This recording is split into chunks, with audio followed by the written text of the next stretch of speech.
না, আজ সারাদিন কি এইভাবেই বসে বসে কাটাতে হবে?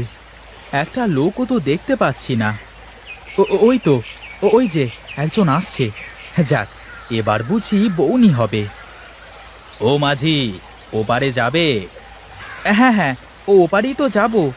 আসেন আসেন তটে। তা মাঝি, তোমার নায়ে ওপারে পার হতে ক আনা দেওয়া লাগবে বলো দেখি আগে। কি যে বলেন বাবু, আমার নায়ে উঠতে এসব আবার কি শোনা লাগে নাকি?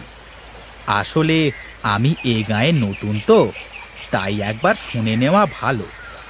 আচ্ছা, এপার থেকে ওপারে যেতে 2 আনা দিলেই হবে গো বাবু।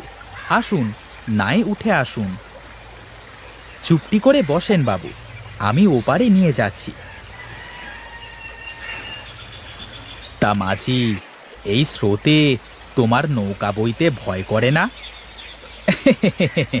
কি যে বলেন বাবু, সেই জন্ম থেকেই এই নদীর বুকে ভেসে বেড়াচ্ছি। এ যে আমার বড়ই চেনা। বাহ বাহ, তা তোমার নামটা কি মাঝি? আগে বাবু, আমার নাম মহেশ। আমার বাবা ছিলেন এই ঘাটের বড় পাটনি। তিনি অক্কা পাওয়ার পরই আমি এই গ্রামে একমাত্র মাঝি। ও আচ্ছা, তার মানে এখন থেকে তো প্রতিদিনই তাহলে তোমার সাথে দেখা হবে মাঝি। ঠিক আছে বাবু, আপনি কোনো চিন্তা করবেন না। এই মহেশ মাঝি দিন রাত এই ঘাটেই থাকে। বাবু, তীরে চলে এসেছি, এবার নামুন।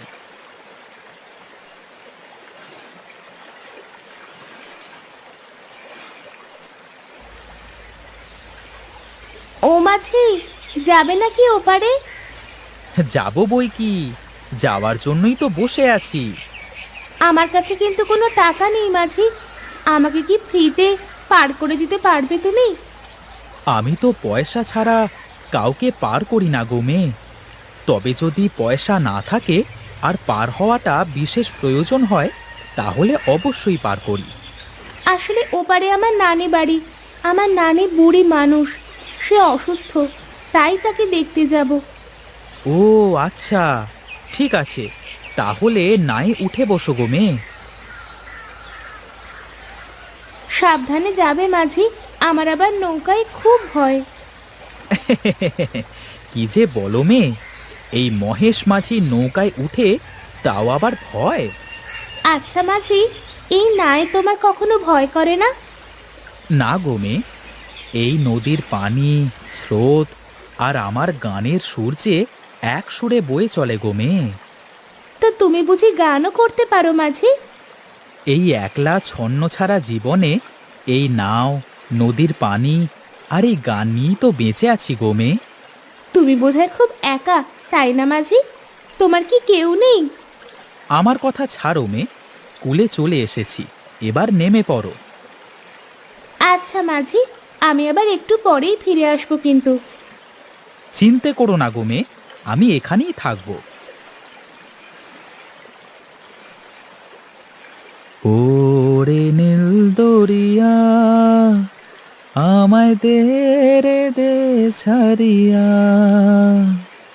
বন্দি হইয়া মনোয়া পাখি হায় রে, কান্দে রইয়া রইয়া। ও মাঝি, আরে ও মাঝি। আগে মশাই, যাবে নাকি মাঝি? কোথায় যাবে বাউল? আপাতত ওই পারে নিয়ে গেলি হবে গো মাঝি। তা বেশ, উঠে পড়েন আমার নাই। ডাক দিয়েছ দয়াল আমারে, আর বেশি দিন রইব না কো তোদের মাঝারে, তোদের মাঝারে। আরে ডাক দিয়েছেন দয়াল মোরে। আচ্ছা বাউল, এই যে এত কঠিন কঠিন কথা বলো, এইসব কোথায় পাও গো? এসব বুঝবার জন্য যে সাধক হওয়া লাগে হে মাঝি। সেটা আবার কেমন করে সাধু? মানব প্রেমে যে মেতেছে, খোদার দেখা সে পেয়েছে হে মাঝি। তা বাউল, তোমার ঠিকানা কোথায়? কোথায় থাকো তুমি? আমার যেখানে রাত সেখানেই কাত মাঝি। এই ফকির বাউলের আবার দিন রাত। তাও মিছে বলনি বাউল।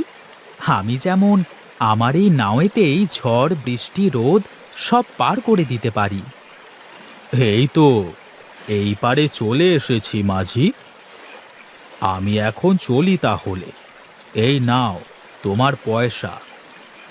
আমি তো তোমার থেকে পয়সা নিতে পারবো না হে বাউল। তা কি করে হয় মাঝি? তুমি যে আমাকে পার করলে, এটা তো তোমার পাওনা মাঝি। অন্যদিন না হয় দিও বাউল, আজ না। মানুষ ভজলে সোনার মানুষ পাবি। হায় রে, মানুষ ভজলে সোনার মানুষ পাবি। হায় রে মানুষ, রঙের ফানুষ, দম ফুরাইলি ঠুস। মাঝি, ও মাঝি, হ্যাঁ বুড়িমা, বলো। বলি কি, আমাকে একটু ওপারে নামিয়ে দিবি বাছা? হ্যাঁ বুড়িমা, এসো এসো, বসো তুমি। আমার আবার এই রাত করে নদী পার হতে খুব ভয় করে। কেন বুড়িমা, ভয় কিসের? আরে, এই মহেশের নায়ে উঠে কেউ কখনো ভয় পায় না। তুমি এসে বসো দেখি। তা এত রাত করে কোথা থেকে আসলে বুড়িমা? তাও আবার এই শীতের রাতে? অনেক দিন হলো শীতের পিঠা খাই না, তাই মেয়ের বাড়ি থেকে পিঠা খেয়ে সাথে কিছু বেঁধেও নিয়ে এসেছি। তা বেশ বেশ বুড়িমা, এখন কি ভয় করছে? ভয় কি আর যায় রে বাছা? কেন বুড়িমা? ওরে, আমি যেই নদীতে নৌকা ডুবেই মরেছি, এজন্য এত ভয়। এ কি, তুমি মরে গেছো মানে? তাহলে তুমি আমার সাথে কথা বলছো কিভাবে? ওরে শোন শোন, তোর বাপ হারান মাঝি আমাকে পার করে দেওয়ার সময় এক ঝড়ের কবলে পড়ে আমাদের মৃত্যু হয়। ওরে বাবা রে, তার মানে তুমি ভূত? দয়া করে আমাকে মেরো না তুমি। তোর কোনো ভয় নেই রে বাছা, তুইও তোর বাপের মতোই দয়ালু। আমি তোর কোনো ক্ষতি করব না। আর শোন, আমার কাছে তো কোনো পয়সা নেই, তাই এই নে, এই পিঠাগুলোই তোকে দিয়ে গেলাম। এ কি, এটা কি হলো আমার সাথে? সত্যি কি বুড়ি ভূত ছিল? না না বাবা, তাড়াতাড়ি পারে যাই। এইদিকে তাকা, এদিকে আমি। ওরে পাগল, শোন, এই পিঠা আমি তোকে খেতে দিয়েছি, ওটা ফেলিস না। যাক বাবা, বাঁচা গেল। বুড়ি তাহলে সত্যি সত্যি আমার কোনো ক্ষতি করবে না।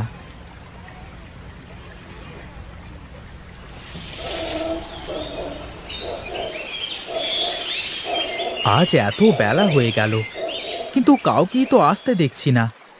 আজ কি তাহলে কেউ পার হবে না? ওই তো, মনে হচ্ছে কেউ একজন আসছে। কি মাঝি, যাবে নাকি ওই পারে? হ্যাঁ বাউল, এসো এসো। আজ সারাদিনে কাউকেই পার করতে পারিনি। বলো কি হে মাঝি, আজ তাহলে তোমার নায়ে কেউ আসেনি? না বাউল, আজ দিনটা কেমন বসে বসেই কেটে গেল। কি করে আর মানুষ আসবে মাঝি? তার মানে তুমি কি বলতে চাও বাউল? আগে তোমার নায়ে তো ওঠাও, তারপর তোমাকে সব বলছি। হ্যাঁ হ্যাঁ, উঠে এসো বাউল।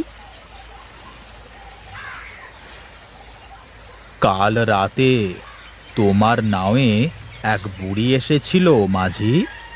এ তো আজব কাহিনী, তুমি কি করে জানলে বাউল? আমি সব জানি, আমিও তো ছিলাম। মানে কি বলতে চাও বাউল? আমার তো কিছুই মাথায় আসছে না। ওরে পাগল ছেলে, শোন শোন, তোর বাবা একদিন আমাকে, এক বুড়িকে এবং তার নাতনি আর এক বাবুকে এই নাওয়ে পার করে দিচ্ছিল। তারপর তারপর কি হলো বাউল? তারপর আমরা যখন নদীর ঠিক মাঝখানে, তখন এক ভয়াল ঝড়ে আমরা সবাই নদীতে ডুবে মারা যাই। তার মানে তুমিও ভূত, আর ওই মেয়ে, ওই বাবু, ওই বুড়ি, তোমরা সবাই মরে গেছো? হ্যাঁ রে, তাই তো আমরা বারবার তোর এই নাওয়ে ফিরে আসি। আর তুইও তো হয়েছিস তোর বাবারই মতো দয়ালু। আমার তো খুব ভয় হচ্ছে বাউল। ওরে ভয় পাস নে, আমরা তোর কোনো ক্ষতি করব না। কালকে রাতে বুড়ি আমাকে শীতের পিঠা দিয়েছিল। আমি জানি রে পাগল, ওই পিঠা তোরই জন্য। বুড়ির কাছে টাকা ছিল না, তাই বুড়ি ওই পিঠা তোর বাবাকে দিয়েছিল তোকে নিয়ে খাওয়ানোর জন্য।